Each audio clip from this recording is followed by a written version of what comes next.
பொது வாழ்வில் எளிமைக்கும் நேர்மைக்கும் எடுத்துக்காட்டாக விளங்கியவர். சுதந்திர போராட்டத்தில் ஈடுபட்ட இவர் சுதந்திர இந்தியாவிலும் ஏராளமான போராட்டங்களை முன்னெடுத்து பல உரிமைகளை பெற்றுக் கொடுத்தவர். அதிராத குரலில் பேசியே ஆதிக்க சக்திகளை ஆட்டம் காண வைத்தவர். அவர்தான் இந்திய கம்யூனிஸ்ட் கட்சியின் மூத்த தலைவர், விடுதலை போராட்ட வீரர் தோழர் ஈரா நல்லக்கண்ணு.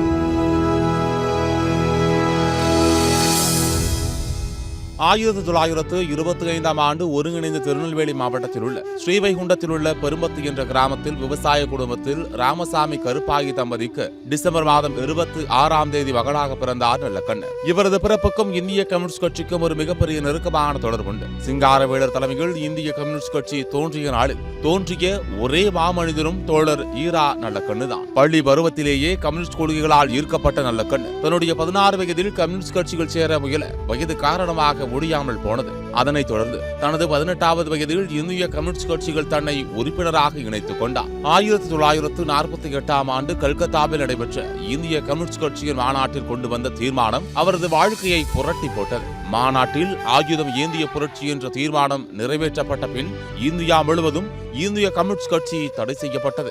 காவல்துறையின் கைது நடவடிக்கைக்கு பயந்து இந்திய கம்யூனிஸ்ட் கட்சி தலைவர்கள் பலரும் தலைமறைவாகினர். அவ்வாறு நல்லக்கண்ணு தலைமறைவாக இருந்த இடம் காவல்துறையினருக்கு தெரிய வர அவரை கைது செய்து அழைத்து செல்லும் போது மற்ற தோழர்களின் இருப்பிடம் கேட்டு மிக கடுமையான தாக்குதலுக்கு உள்ளானார். இதனைத் தொடர்ந்து மத்திய மாநில அரசுகளுக்கு எதிராக செயல்பட்டதாக தொடரப்பட்ட நெல்லை சதி வழக்கில் நல்லக்கண்ணுவுக்கு ஆயுள் தண்டனை வழங்கப்பட்டது. அந்த நேரத்தில் சிறையில் நடைபெற்ற மனித உரிமை மீறல்களை எதிர்த்து சிறைக்குள்ளேயே போராடி பல உரிமைகளை பெற்றுக் கொடுத்தார். 7 ஆண்டுகள் மதுரை மத்திய சிறையில் சிறை வாழ்க்கையை எதிர்கொண்டார். தமிழக கம்யூனிஸ்ட்களில் அதிக காலம் சிறையில் இருந்தவர்களுள் நல்லக்கண்ணுவும் ஒருவர்.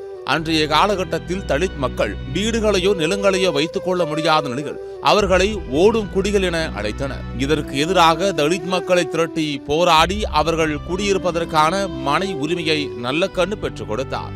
ஒடுக்கப்பட்ட மக்கள் ஆலயங்களில் நுழைந்து வணங்கும் உரிமைக்கான போராட்டங்கள் தமிழகமெங்கும் கிளர்ந்து எழுந்த நிலையில் நாங்குநேரியில் கோவில் நுழைவு போராட்டத்தை நல்லக்கண்ணு முன்னின்று நடத்தினார். நல்லக்கண்ணுவின் அரசியல் பயணத்தில் விவசாய சங்கத்தின் பணிகளே பிரதானமாக இருந்தது. நெல்லை மாவட்டம் அம்பாசமுத்திரத்தில் தாமிரபரணி ஆற்றின் கிளை ஆறான கடனாநதியின் அணை கட்ட அப்பகுதி விவசாயிகளுடன் இணைந்து போராடி தமிழக அரசு கடனாநதியின் குறுக்கே அணையை கட்ட காரணமாக மாறியவர். தமிழகமெங்கும் உள்ள ஆறுகளில் மணல் கொள்ளை தங்கு தடையின்றி நடைபெறுவதற்கு எதிராக மக்களை திரட்டியும் உயர்நீதிமன்றத்தில் வழக்கு தொடுத்தும் இடைவிடாத போராட்டத்தை நடத்தி உயர்நீதிமன்றத்தால் மணல் கொள்ளைக்கு எதிராக தடை பெற்றவர்.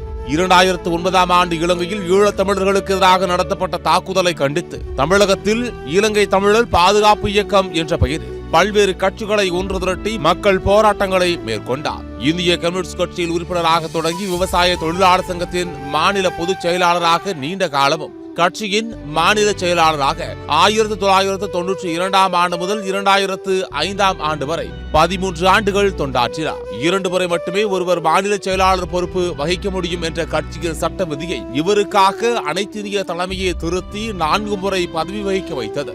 எளிமையாக தன் வாழ்க்கையை அமைத்துக் கொண்டது மட்டுமல்ல, எம்மக்களும் அவருடன் நெருக்கமாக பேசவும் பழகவும் தடையில்லாத வாய்ப்புகளையும் வழங்கியவர். கட்சியின் கொள்கையில் உறுதி கொண்டவர் என்றாலும் அனைத்து கட்சி தலைவர்களோடும் நன்கு பழகும் நற்பண்பு கொண்டவர். இதுவரை தன்னை நாடி வந்த எந்த நிதியையும் அவர் தனதாக்கிக் கொண்டதில்லை.